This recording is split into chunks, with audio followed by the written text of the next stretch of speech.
다 함께 찬송가 449장 예수 따라가며 찬송가 부르시면서 새벽 예배 드리도록 하겠습니다.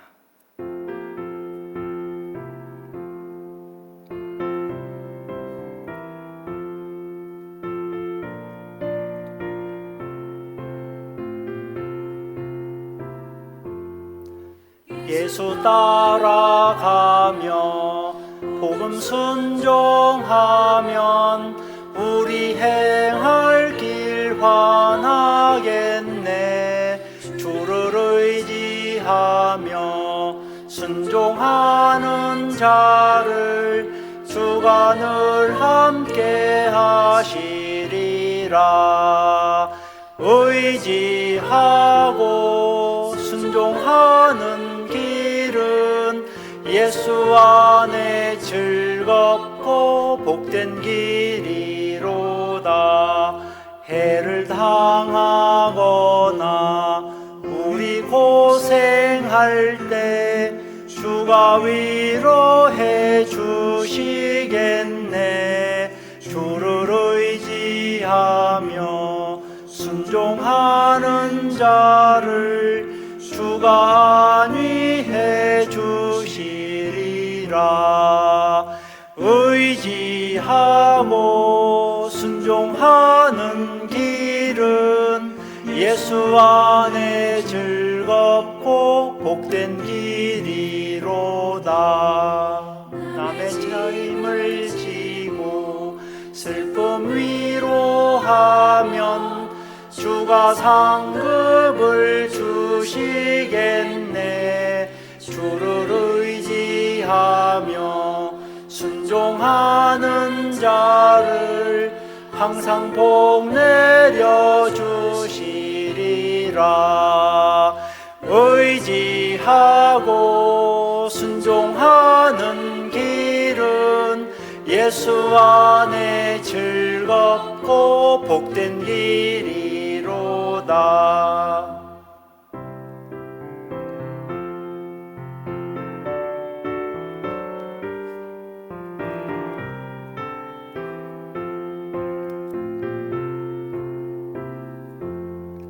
우리 받은 것을 주께 다 드리면 우리 기쁨이 넘치겠네.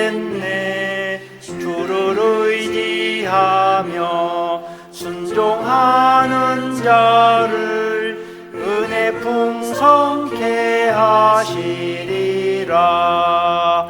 의지하고 순종하는 길은 예수 안에 즐겁고 복된 길이로다.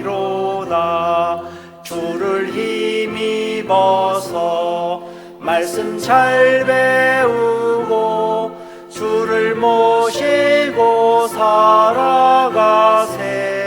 주를 의지하며 항상 순종하면 주가 사랑해 주시리라. 의지하고 순종하는 길은 예수 안에 즐겁고 복된 길이로다. 함께 기도드립니다. 사랑의 하나님, 우리를 구원하여 주신 영광의 하나님을 이 아침에도 찬양드립니다.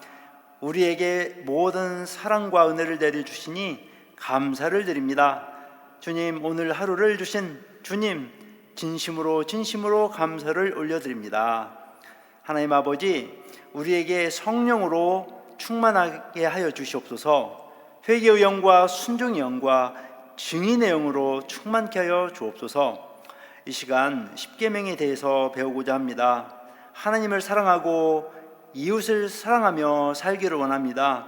주님, 이 시간 말씀하여 주시옵소서. 주님 말씀 따라 오늘도 내일도 순종하며 살 수 있도록 인도하여 주시옵소서. 우리를 구원해 주신 예수님의 이름으로 기도드리옵나이다. 아멘. 오늘 본문 말씀은 출애굽기 20장 12절에서 17절까지입니다. 10계명 중에서 제 5계명, 여기서부터 제 10계명까지 해당하는 말씀입니다.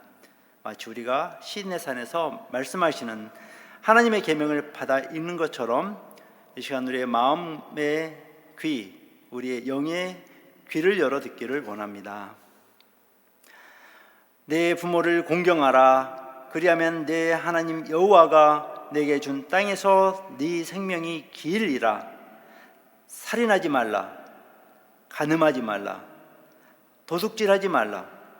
내 이웃에 대하여 거짓 증거하지 말라. 내 이웃의 집을 탐내지 말라. 내 이웃의 아내나 그의 종이나 그의 여종이나 그의 소나 그의 나귀나 무릇 내 이웃의 소유를 탐내지 말라. 아멘. 오늘 설교 제목의 말씀은 이웃으로 확장되는 하나님의 사랑입니다. 천재 수학자이자 철학가, 성령의 사람이었던 파스칼은 그의 저서 팡세에서 하나님에 의해서가 아니면 결코 메워질 수 없는 빈 자리에 대해서 이렇게 말했습니다. 인간에게는 하나님이 아니면 결코 채울 수 없는 공간이 있다는 것입니다. 최근에는 스마트폰이 그 자리를 메꾸려는 것 같아 보입니다. 시편 23편 말씀이 이렇게 인용되기도 하죠. 스마트폰은 나의 목자시니 내가 부족함이 없으리로다. 10계명 중에서 가장 기초가 되는 계명이 바로 첫째 계명이죠. 제1은 너는 나 외에는 다른 신들을 내게 두지 말라. 하나님의 얼굴과 우리의 얼굴 사이에 그 어떤 것도 끼어 들어오지 못하도록 해야 합니다. 10계명 중에서 1계명부터 4계명까지는 하나님을 사랑하라는 계명입니다. 하나님 사랑은 하나님의 형상을 닮아 창조되어진 우리 사람, 우리 이웃에 대한 사랑으로 확장되어 갑니다. 이 5계명부터 10계명까지는 하나님이 우리 공동체에게 주신 계명입니다. 오늘 이 시간에 10계명을 우리에게 주신 목적과 제5계명부터 10계명까지 말씀에 대해서 나누도록 하겠습니다. 10계명은 주기도문과 사도신경과 함께 기독교 신앙의 핵심입니다. 우리가 이 세상을 살아가면서 계속해서 배워야 하는 지혜가 있는데 그 중에 하나가 바로 관계와 관련된 지혜입니다. 10계명에는 인생에 꼭 필요한 그 지혜가 들어 있습니다. 10계명은 너는 이것을 해라, 저것은 하지 말아라, 이렇게 반드시 지켜야 하는 절대 명령형으로 되어 있죠. 이렇게 강한 명령 때문에 우리는 10계명에 대해서 부담감을 느끼게 됩니다. 그러나 그것은 우리를 속박하려는 것이 아니라 궁극적으로 질서 아래에서 자유를 주고자 하시는 것임을 우리는 이해해야 합니다. 10계명은 단순히 행동 규범이나 도덕적 차원을 넘어서는 하나님의 절대 명령입니다. 이스라엘 민족이 하나님의 선민이 되느냐 아니면 멸망하느냐, 생사의 기준입니다. 단순한 법률 조항이 아니라 하나님과 이스라엘과의 그 관계성을 밝히는 언약입니다. 그것은 하나님의 약속이 깃들어 있는 구원의 언약입니다. 하나님이 10계명을 주신 목적이 무엇일까요? 그것은 만민과 불신자와 우리 성도들을 위해 주시는 이 삼중적인 목적이 있습니다. 먼저 만민을 위한 목적은 이것입니다. 10계명은 모든 사람에게 하나님의 절대 주권과 거루성과 하나님의 뜻을 알게 합니다. 동시에 인간의 무능함과 그 완전한 그 부패를 자각하게 함으로써 인간 스스로는 결코 구원할 수 없다, 스스로 자신을 구원할 수 없다는 것을 알게 하지요. 십자가 그 예수 그리스도의 참 구원만이 진실한 구원이라는 것을 깨닫게 하시기 위해서 하나님께서 주신 것입니다. 갈라디아서 3장 21절 22절 말씀이 그 증거이지요. 그러면 율법이 하나님의 약속들과 반대되는 것이냐? 결코 그럴 수 없느니라. 만일 능히 살게 하는 율법을 주셨더라면 의가 반드시 율법으로 말미암아 쓰리라. 그러나 성경이 모든 것을 죄 아래에 가두었으니 이는 예수 그리스도를 믿음으로 말미암는 약속을 믿는 자들에게 주려 함이라. 십계명은 또한 불신자를 위한 목적이 있습니다. 모든 불신자들을 율법의 저주 아래에 두어서 최후 심판 때에 핑계치 못하도록 하기 위해서 주셨습니다. 로마서 1장 20절 말씀입니다. 창세로부터 그의 보이지 아니하는 것들 곧 그의 영원하신 능력과 신성이 그가 만드신 만물에 분명히 보여 알려졌나니 그러므로 그들이 핑계하지 못할지니라. 마지막으로 성도를 위한 목적이 있습니다. 하나님께서 언약의 공동체에게 그 은혜 언약의 참 뜻을 현실 생활에 적용할 주범을 주시는 목적이 있는 것입니다. 모든 이스라엘 백성들이 하나님의 백성으로서 지켜야 할 계명을 받았다는 사실, 그것 자체가 하나님의 언약 백성으로 선택받았다는 중요한 의미를 지니고 있는 것입니다. 십계명에는 하나님을 향한 예배와 정신을 다룬 부분과 또 이웃과의 윤리적 관계를 다룬 부분이 아주 잘 조화되고 있습니다. 율법과 사랑이 조화를 이루고 있는 것이죠. 하나님을 사랑하면 그 사랑은 이웃사랑으로 확장됩니다. 예수님은 요한복음 14장 15절에서 너희가 나를 사랑하면 나의 계명을 지키라 라고 말씀하셨습니다. 이제 제 5계명부터 10계명까지 하나하나 그 의미를 생각해 보겠습니다. 10계명 중에서 5번째 계명입니다. 네 부모를 공경하라. 그리하면 내 하나님 여호와가 내게 준 땅에서 내 생명이 길리라. 하나님께서는 부모를 공경하면 하나님께서 주신 땅에서 장수하게 되리라고 약속해 주셨습니다. 대인관계에 관한 계명들 중에서 가장 먼저 주신 계명일 뿐만 아니라 특별히 다른 계명과 달리 장수의 축복에 대한 약속까지 주셨다는 것은 부모 공경이 얼마나 중요한지 그것을 잘 보여주고 있는 것입니다. 부모 공경은 인간이 사는 세상의 모든 질서와 도덕을 세우는 기본이 됩니다. 사람이 사는 사회를 이루는 가장 기초적인 단위는 가정이죠. 그리고 그 가정을 유지하는 가장 중요한 요소는 자식에 대한 부모의 사랑과 부모에 대한 자녀의 공경입니다. 부모에 대한 자녀의 공경이 이루어진다면 가정이 화목하고 건강해질 수 있고, 가정이 건강하면 그 사회가 건강하고 평안하게 됩니다. 성도 여러분, 오늘날의 우리 사회는 물질적으로는 옛날과 비교할 수 없을 정도로 풍요로워졌습니다. 하지만 각종 범죄가 성행하고 또 불안한 사회가 되어가고 있지 않습니까? 그 이유는 바로 부모를 공경하지 않는 배경에서 자라나는 사람들 때문이라고 합니다. 우리 사회를 평안하고 살기 좋은 곳으로 만들기 위해서는 기성세대들이 먼저 부모를 공경하는 모습을 보여주어야 합니다. 그리고 자녀로 하여금 부모의 말의 권위를 인정하고 공경하도록 교육해야 합니다. 우리 성도들이 먼저 앞장을 서서 부모를 공경하는 가정을 만들어 가야 합니다. 잠언 23장 2절 말씀입니다. 너 낳은 아비에게 청종하고 내 늙은 어미를 경히 여기지 말지니라. 에베소서 6장 1절에서 3절 말씀에는 자녀들아 너희 부모를 주 안에서 순종하라. 이것이 옳으니라. 네 아버지와 어머니를 공경하라. 이것이 약속 있는 첫 계명이니 이는 네가 잘 되고 땅에서 장수하리라. 이제 6번째 계명입니다. 살인하지 말라. 살인, 그것은 가장 큰 죄입니다. 그 이유는 단 하나뿐인 인간의 생명을 빼앗는 것인 동시에 인간이 인간에 대해서 저지르는 범죄 중에서 유일하게 하나님을 향한 범죄이고 또 하나님의 주권을 파괴하는 것이기 때문입니다. 인간의 생명을 주관하시고 그의 생사를 결정하시는 분은 하나님이십니다. 살인죄는 그러한 하나님의 주권을 무시하고 사람이 사람의 생명을 함부로 빼앗는 행위입니다. 낙태는 살인 행위입니다. 뱃속의 태아에게 생명을 주신 분은 부모가 아니라 하나님이십니다. 어떤 형태로든 살인과 같은 추악한 범죄가 이 사회에서 발생하지 않도록 우리도 힘써야 합니다. 민수기 35장 31절 말씀이죠.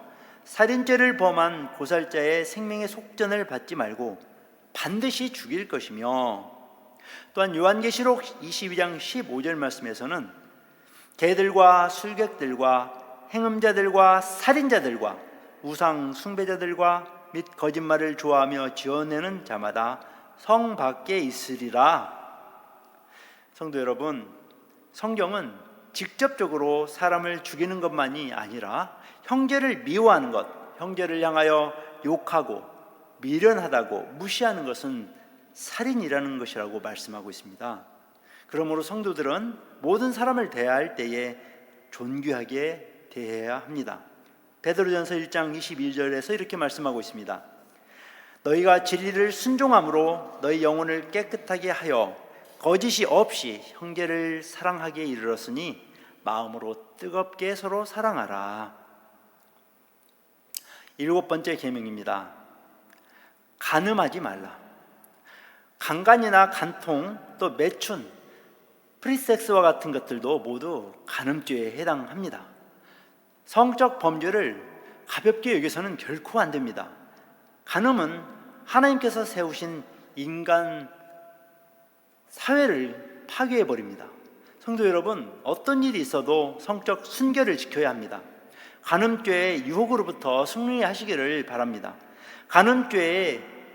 이 간음죄는 부부 관계는 물론이고 이 돌이킬 수 없는 파멸로 이르게 하지요.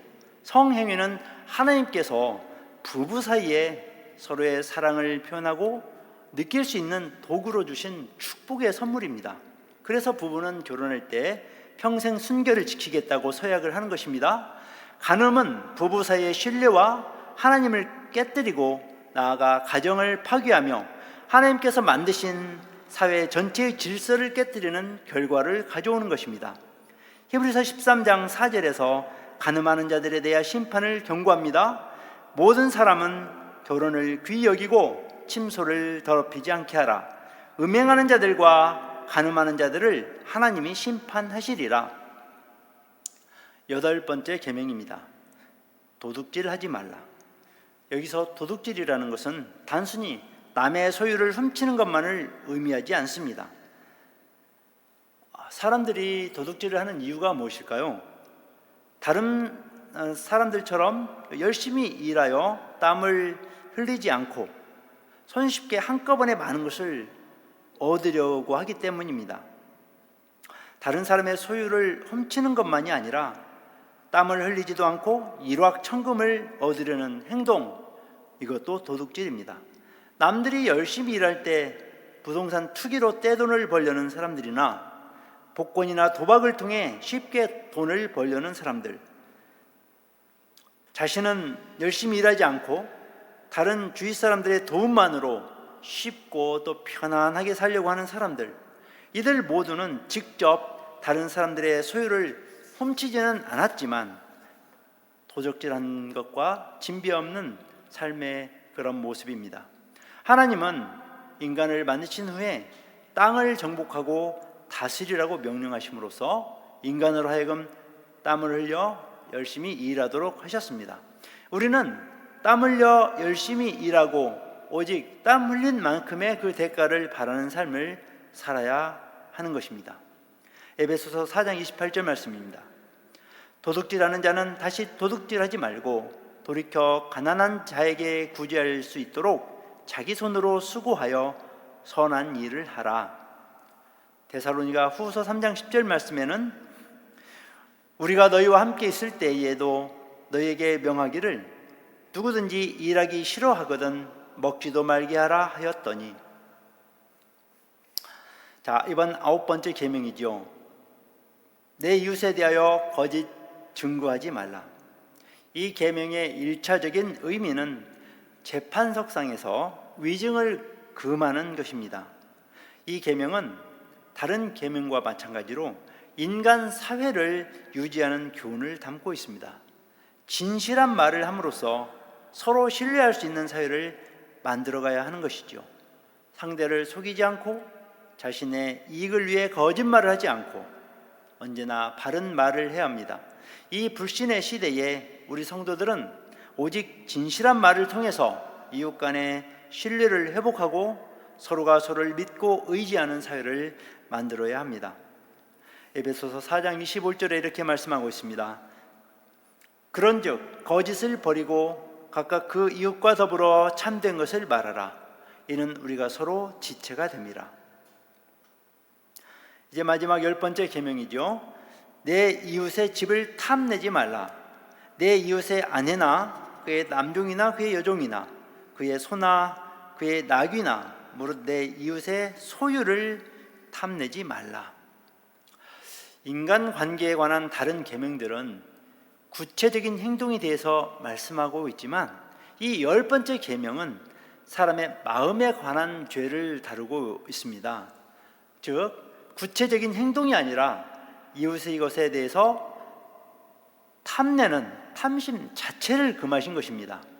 이 10번째 계명은 다른 계명들과도 밀접한 관계가 있습니다.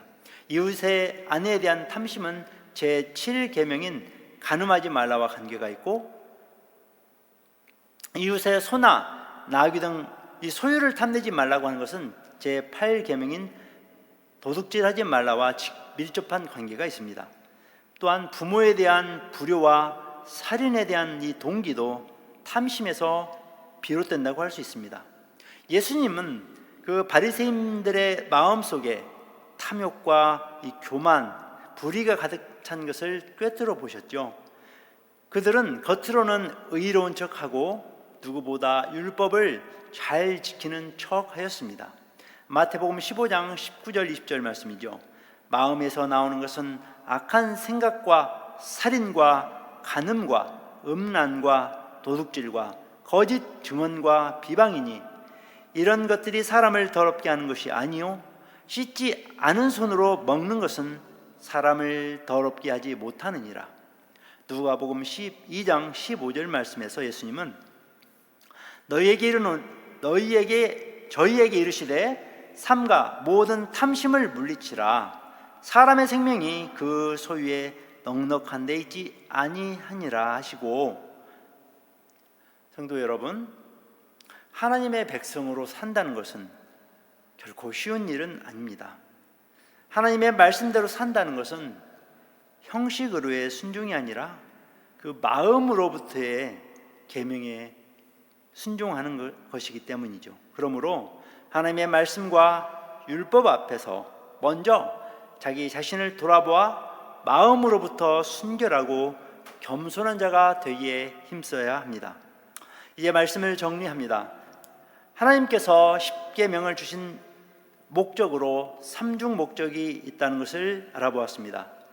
만인, 즉 모든 사람이 하나님의 절대적 주권과 거룩성과 그분의 뜻을 알고 인간의 무능함과 부패를 자각시켜서 스스로는 자신을 구원할 수 없으며 오직 그리스도 예수만이 참 구원자이심을 깨닫게 하기 위해서 주셨습니다.